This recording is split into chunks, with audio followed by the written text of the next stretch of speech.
The mission statement of CC Learn is a division of Creative Commons dedicated to realizing the full potential of the internet to support open learning and open education resources.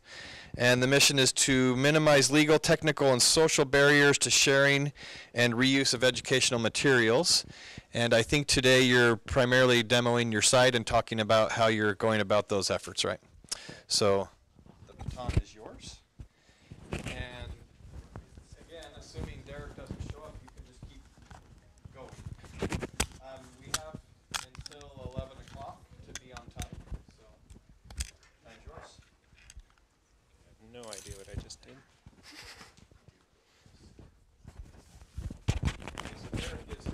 Great. Go for about 15 minutes or so?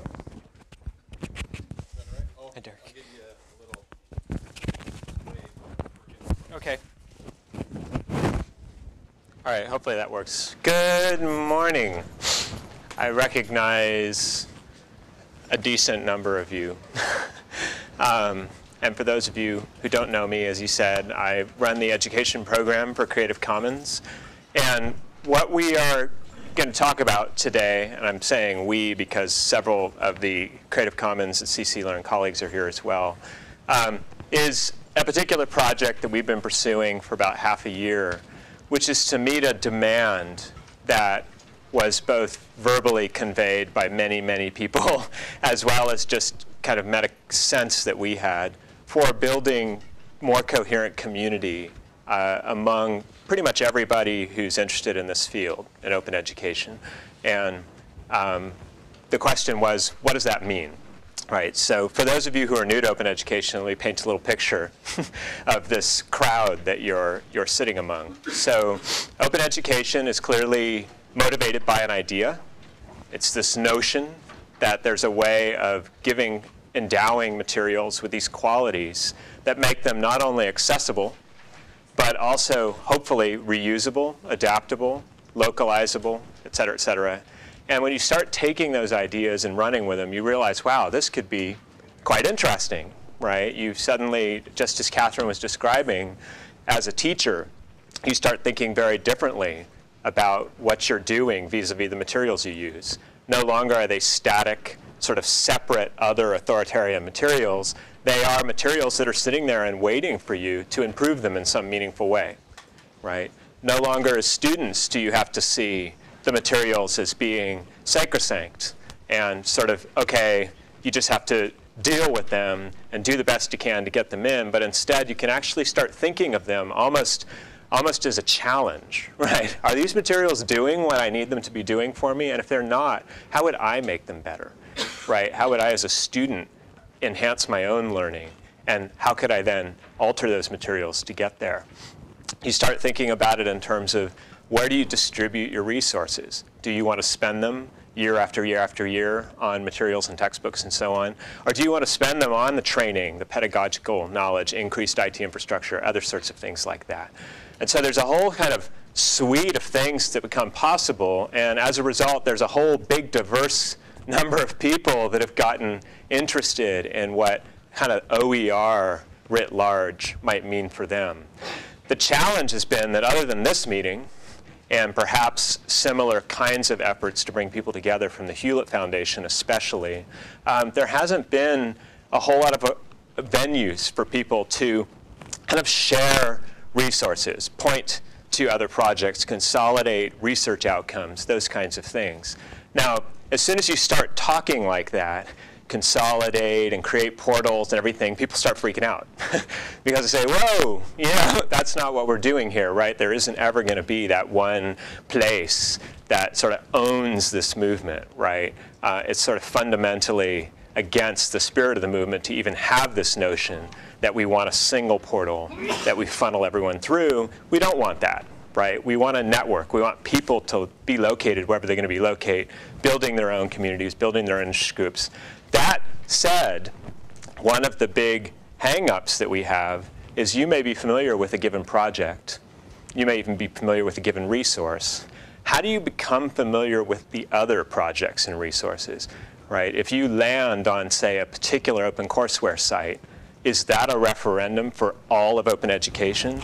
It would seem so, based on the way most people engage with the internet, right? And that there's not a lot of opportunity to then move among projects and so on.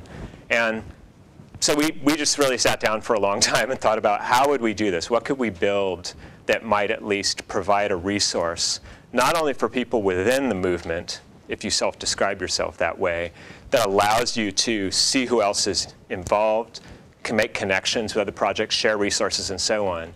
But ideally a place where people who are just learning about OER, or just thinking about open education, could land and get the information they need, and also see that same diversity of amazing work that's happening. So we present this mostly as forever a work in progress. Part of that is by design. OpenEd, which right now sits at opened.creativecommons.org because it was easy for us to get that domain. Here's the landing page, and just a few cute features. We tried to make it clean and simple. We have this little scroller bar. We could put in more boxes to try to highlight specific things. We try to highlight the fact that there are events. There's always too many events. Rather than us keeping track of the events, anybody can add an event. Let people know there are things that are happening that are of interest. We try to highlight particular groups that are building a presence on OpenEd or really anywhere else, right? So there's no requirement that you must build an entire group within OpenEd. You can have groups somewhere else and just provide a link and get highlighted. We try to point out all movements are built by people. Who's involved? What are they doing? Why are they interesting? Why are they involved? Specific news that are popping up. As much as possible, we don't want to be responsible for generating this news, so we pull in feeds. We pull in feeds through things like Global Voices and Open Education News and so on, and we'd love to have more. This is a global effort, and so one of our big challenges is how do you actually build a global community site? Clearly, you can't have the site be in every language all the time all at once, and so translation issues alone are a significant challenge. At the moment, just because we wanted to get it out and start getting people interested, we went ahead and just basically used Google Translate as a machine translation tool so that people can look at it in all the languages Google supports, at the very least. Now, it's machine translation. It's not bad as far as machine translation goes, but we could do much, much better. And so we have to be building a whole community around translation issues, and I can highlight that. The thing that may not be immediately obvious is this entire site's built on a wiki. And so the whole thing is amenable to people actually diving into the site and landing in places where they say, oh, here's an opportunity for me to get involved. If I have a page that I want to toss up, it could be about myself, it could be about a project I'm aware of, it could be about a topic that I wish people would discuss. Nothing's stopping you from creating a quick account and popping yourself in and starting to build that out. We tried to create this set of headers to capture what we thought were probably the major themes that people who perhaps are trying to learn about this stuff or want to connect with each other would care about. So what is open education, right? What are some of the major issues? What's an overview? Some mention of CC licensing, which we obviously care about. Some sort of a feed, different sort of news feeds that we can pull in. We, for the community, wait for this to load up, tried to provide ways of allowing people to interact with the site as much as possible. We have a number of databases that we would love people's help filling out. So, for example, one of the databases that we've built for a long time, because it was the basis of a paper where we did a licensing analysis, tried to understand the diversity of licensing choices out there. We have a database. Do I need to refresh that? Is it going to come up differently? We have a database we call ODEPO. It's an open database on educational projects and organizations. Again, it's a wiki. So it's based on Semantic Wiki as a plugin, and it basically takes data and tabulates it semantically so that you could run queries on it. If you're interested in doing research on, for example, different organizations that are involved, or I guess I could just show you some data so you could see what it actually looks like. Pick something interesting. All of these fields are available for people to add to, look at, think about. these were all just categories we came up with of different kinds of organizations. And so you can imagine looking at, I don't know, the Alexandria Archive Institute, which is a nonprofit, and it pops up the information in kind of a tabulated, semantically enriched form. And all of this information could be aggregated, so if you wanted to look, for example, at what are all of these self-described nonprofits in the database that see themselves as involved in open education, export that as a comment delimited file, run analyses on it. That's all totally available and highly encouraged by us. Let's see, I should show you some of the communities that are involved. Go back to the community.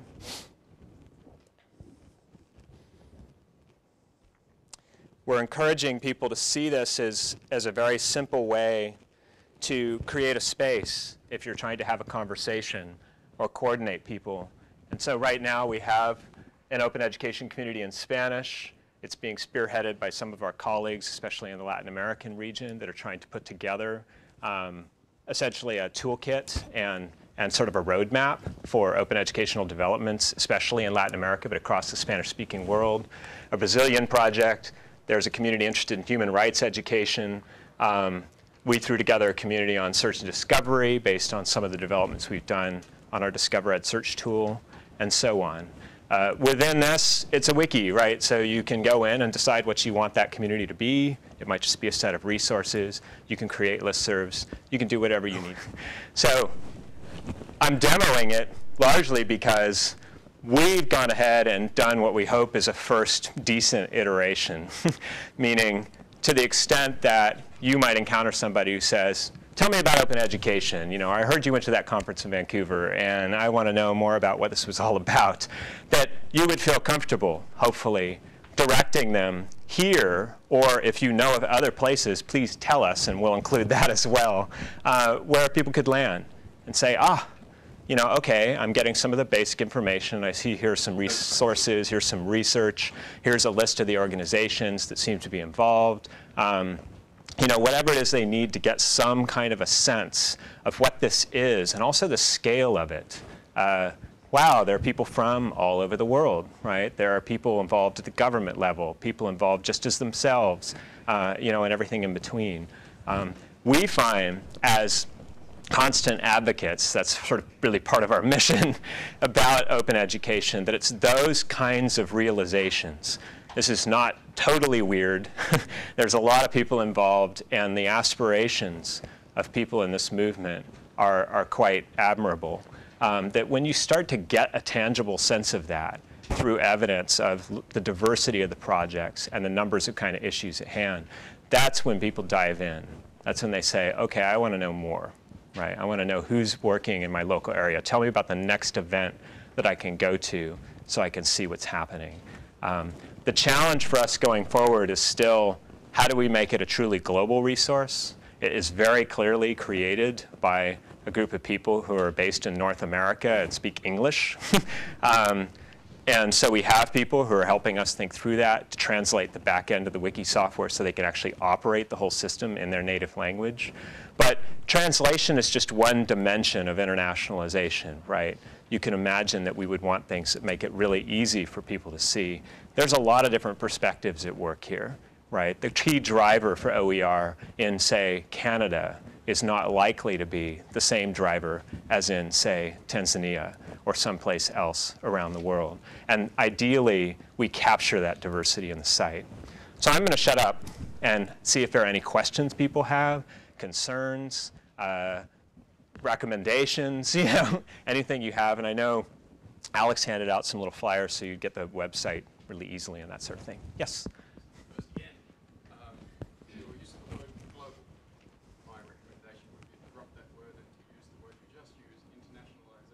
Mm-hmm. Where I'm from, there's a little bit of a reaction to the idea of globalization, global economy, global government, things like that. So the use of the word seems to invite that sort of thinking. So the recommendation might be to use some of the word like, I don't know if internationalization or international, it's intercultural, international, whatever, just sort of sounds more equal.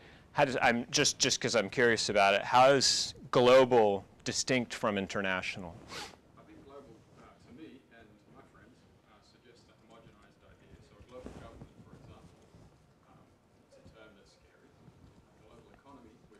Seattle is famous for resisting, things like that. So it's a little bit of that globalization thinking, I think. Where is that coming from? It's evidently in front of us. We see it everywhere we go. I feel peculiarly comfortable visiting the States for the first time. I've never been there. I know more about the United States than my own country.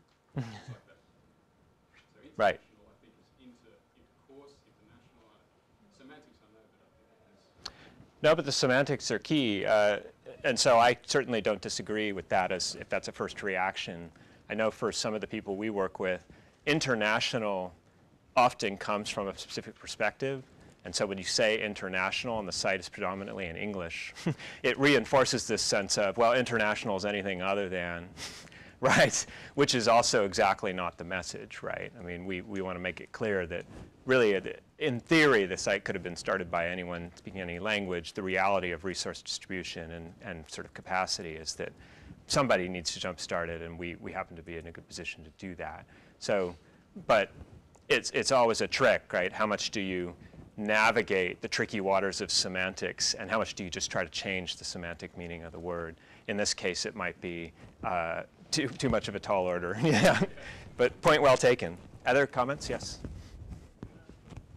Can you tell me a little bit more about the site itself, like the quality control? Like you say, people can add stuff to it. Mm-hmm. Now you've got a major management problem with regards to quality control. So Well, I know it's like a business could add stuff. that's true. Yeah. So I don't really have. We don't really, so some of the pages are locked, and those are really just the key navigation pages, right? So those top level pages, if you will, you can't just go in and change all the headings and, turn it into an advertisement for McDonald's or something. But deeper in, we largely are planning to stay out of it. It's part of sort of the wiki ethos that, first of all changes are archived. And so if somebody does go in and really do something completely inappropriate, there's a darn good chance that either we or someone else will catch it and say, well, that's just, yeah. I mean, the goal is really to sort of have people see this as their playpen, right? And so you get enough people involved, and it actually gets quite hard to break it in that way. That said, I mean, one of the advantages of us hosting it, Creative Commons happens to have a really excellent technical staff that's got a lot of experience in dealing with these kinds of issues. And so if somebody does somehow go in and really break it, we're pretty confident that at least for the next few years we can stay on top of it and keep it alive as a viable resource. I'm not so concerned about the technical aspect. Right.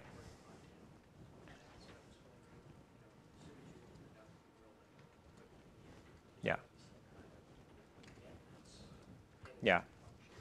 Yeah, I mean, fortunately, we can look at Wikipedia and a lot of the other wiki communities. There's a number of vibrant ones in open education, such as WikiEducator, Wikiversity, et cetera, that have got some decent ground rules in place and seem to be able to create a culture that supports those rules. So yeah, always in mind, but that's definitely one of those cases where rather than worrying about that now, we'll sort of see if it happens. And then if we have to deal with it, call it a lesson, a lesson we can all learn or something. I don't really know.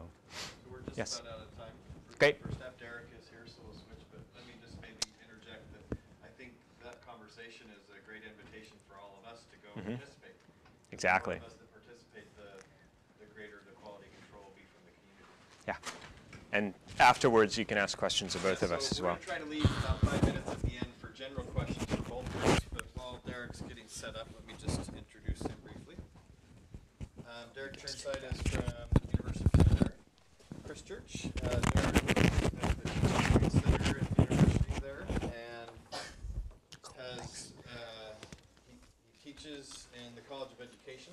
His main role is now course design and staff development, policy, and helping with teaching strategies. The College of Education, where he used to work, has merged with the university, and as a result has needed to change teaching style significantly with reduced contact hours, larger classes, repackaging of courses into standard sizes. And there's significant opportunity here to utilize open education resources and what they're doing. And I think that's what he's going to talk to us about today. So think so. Thanks.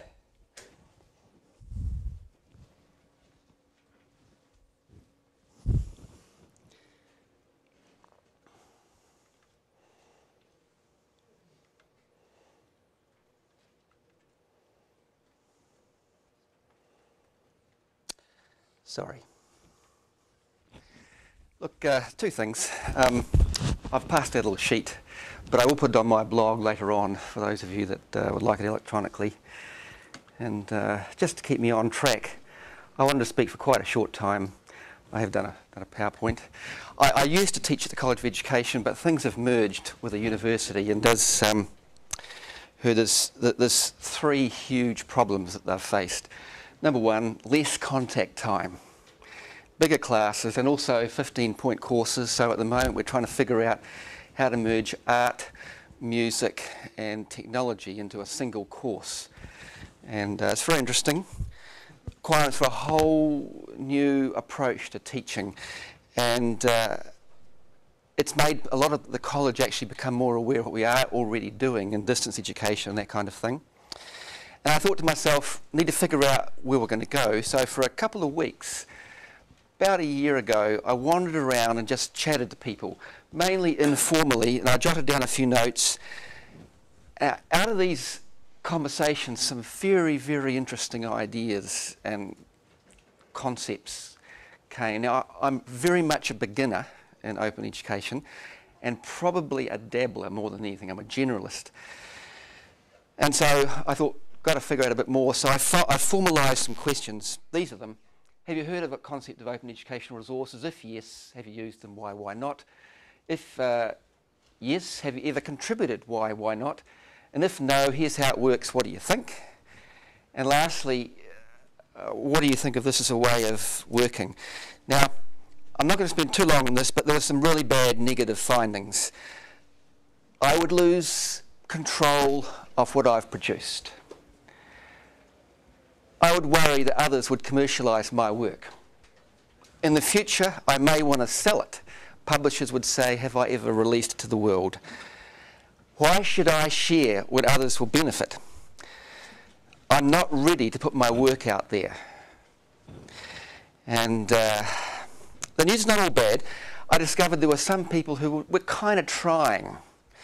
And the two things they suggested were barriers. Once you find the stuff, and they mentioned a few of the sites, and I think the CC Learn site might have something to contribute, and that this, the word was it's very idiosyncratic, what I find. And the second problem, context. It's too specific, and so often it's just plain hard work to do anything with the stuff. That's kind of the feedback. But I discovered by poking around that there were some really quite good things happening even in an institution I thought I knew. These are three things. Number one, and I think these are my points, the power of the really tiny network. Everything I discovered that was going well was in a very, very small group. And I also discovered something else. There's a phrase, it's from sociological research, the power of a weak connection. And I discovered in one case, a woman in our institution, she's the only person who teaches in her area. And she had networked with one person at Massey, a university away up north, and was just working to network with one other person down in Dunedin. They were going to set up a website and put their stuff up. I guess an ideal kind of audience for one of your little communities, and maybe. And these are some of the things.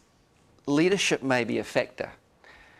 I discovered nothing there were no successful projects where the team leader was not involved. Now, that doesn't mean to say that there might be some where it's not true, but this was true for us. And a sense of identity and belonging may be a factor. And the third thing, an absence of certain sorts of stress. In our institution, that kind of stress meant there were 4.5 jobs next year and 5 of us. And so do the maths. And a lot of things I discovered that really I can't talk about. It's a cup of coffee conversation. But I'm interested in the micro level at an institution or a department, what kind of things can help this work. Now this is really, really obvious.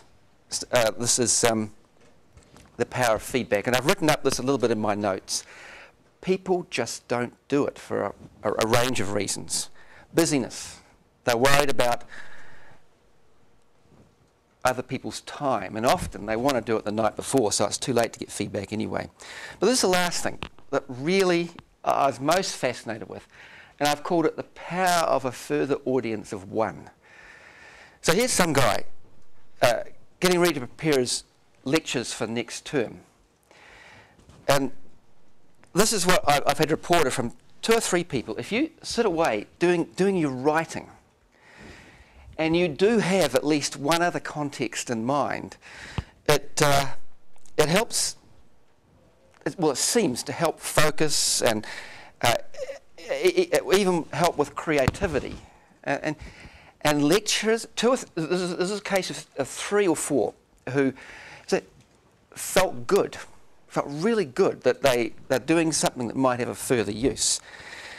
And so this is one comment. It makes you think twice about what it is that you've actually done, which also makes you have a second look at it. You know, if I'm handing it on to somebody else, is it as good as it really could be?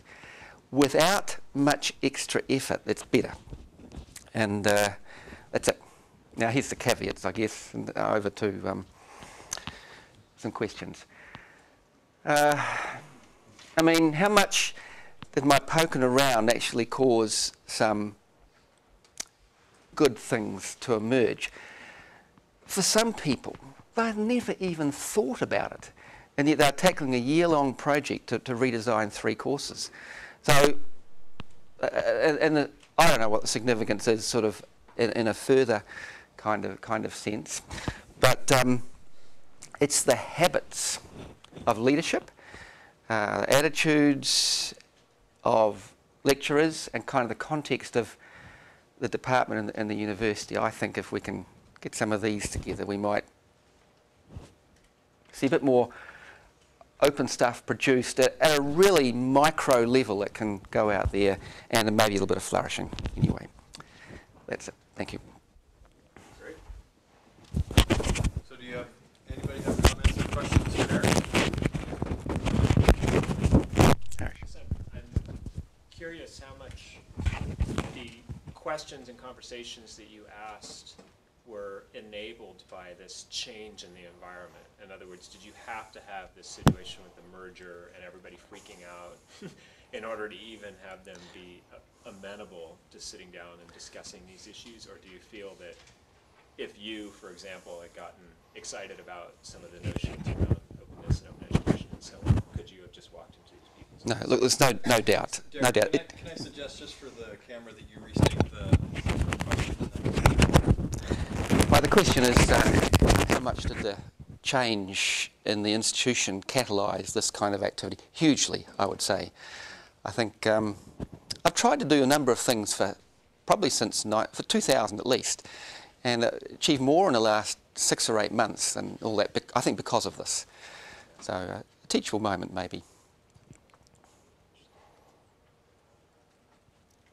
The sort of maze that you got in your questions, was there any sort of change in attitude as some people started sort of having positive attitudes towards OER? Did their colleagues then sort of reconsider their, what if I want to make money off it? I mean, we had situations with professors who discovered that, after 3 years of decent, successful publication, they got like a 2-cent royalty check. Yes. I'm not kidding. He actually put it up in his door. Look, I had one case where the lecturer described to me in detail how they'd produced resources, and the question. How the lecturer had produced resources and then put it on a video streaming server because didn't want anybody to download it. Didn't want anything. So yes, there's a lot of those things. But I also discovered just the very act of wandering around and talking to people and taking a bit of an interest in them and what they were doing, that sparks off a bit more wider thought. People are so siloed in many respects. Have you thought further about ways to foster these micro networks? I think about that pretty well every day. So when I go back, I'll be able to make a plan and try something.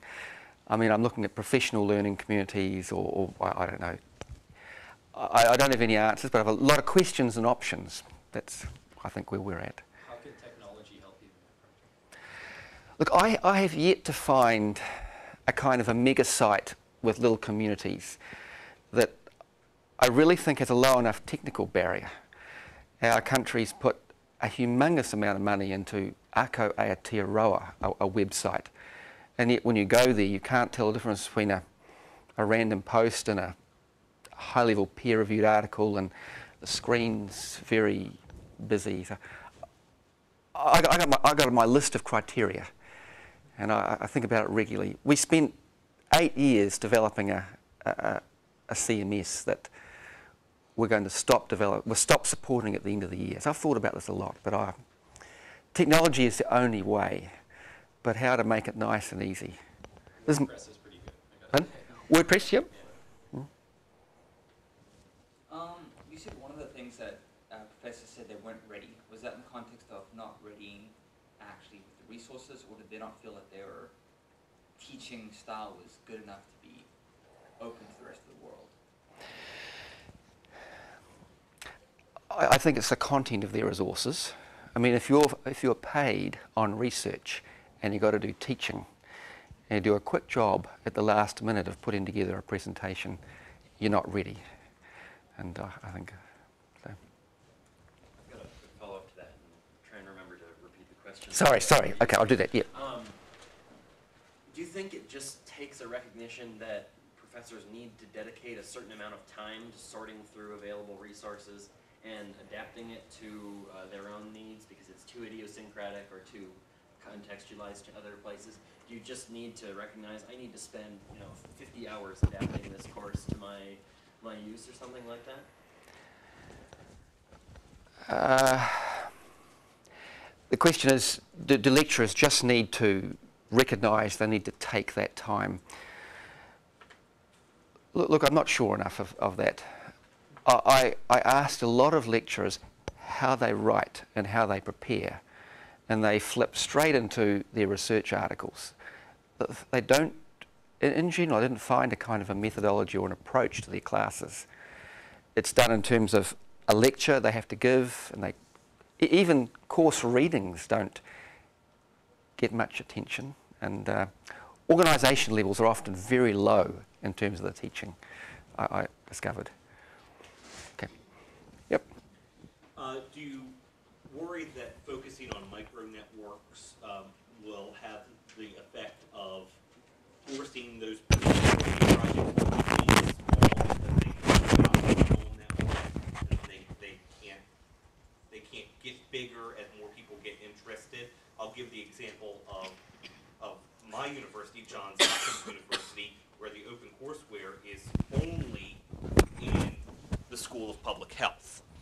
And because it started in School of Public Health, other portions of the university who have become interested in doing OpenCourseWare can't get on board because they're not part of the School of Public Health.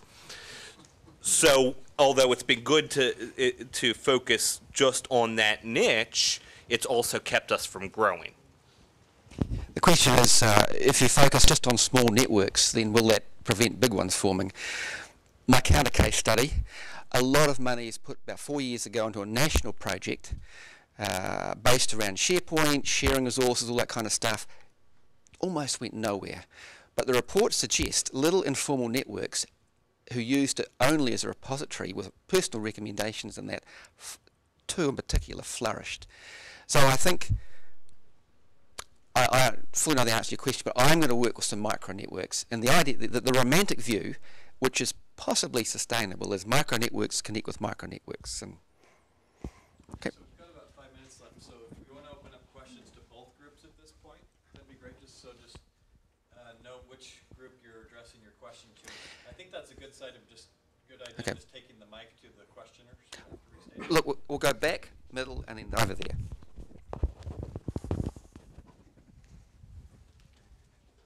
Hi. Unfortunately, I just saw the last two slides, but I have a question. given that this is basically a movement, what I saw, and when I'm thinking it's a movement from one way of operating to another way of operating, another system, can you talk a bit about whether or not you see the organization, if you see, or what the role of organization culture is versus this network culture? Look, I'll pass this over to Arash. Would you like to say something? You got anything you'd like to say? Okay. I'm not to speak in this as well. Not entirely sure I understand the question. I don't think that making strong distinctions between what's a network culture, what's an organization culture is necessarily that helpful, and that there'll always be organizations and there are reasons for them. The network capacity has grown and we have to support that. My point is that we're talking about different cultures and people having to interact in a different culture than what they might have initially signed up for. And so naturally there would be some resistance around that. So I don't hear that really talked about very much or explicitly identified as a major barrier to adoption. Well, that is a big issue. And in actual fact, I'd more tend to say it is. It just exists, and it's not either or, but it's kind of, you're big in some respects and heading for big, but you've got little bits, your communities in it, in your...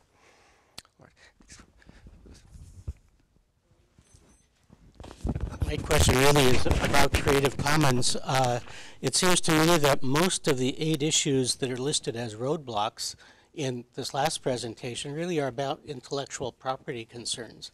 And so I'm wondering if you can explain how Creative Commons might address those areas of concern.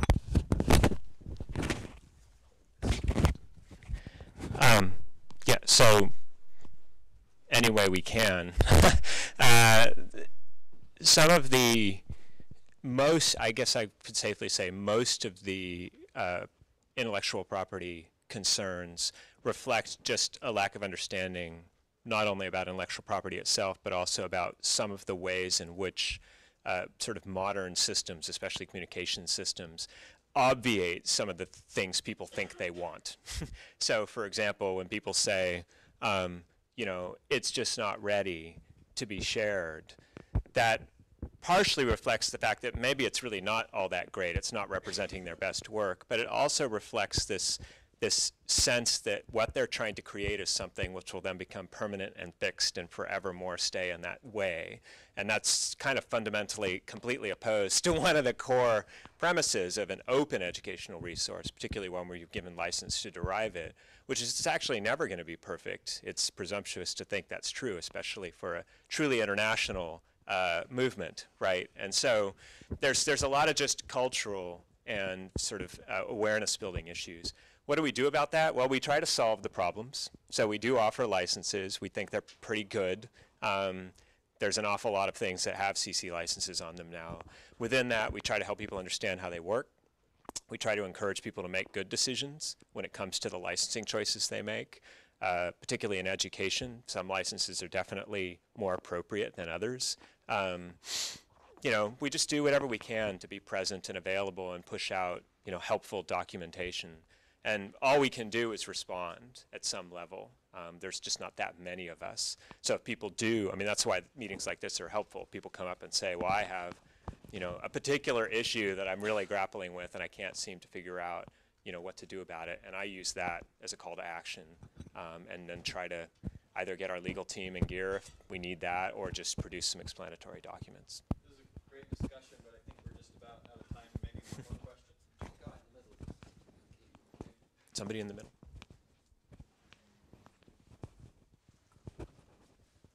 I had a question regarding if we are to change attitude of the academic staff, isn't it true that we should actually change the incentive structure and the funding scheme? That would be, in my view, very necessary. Otherwise, it won't happen. So he was suggesting that we need to change the incentive structure and funding scheme, and I assume you're talking about something like for higher education or any kind of formal education. So, yeah, I mean, you know, I think it's completely.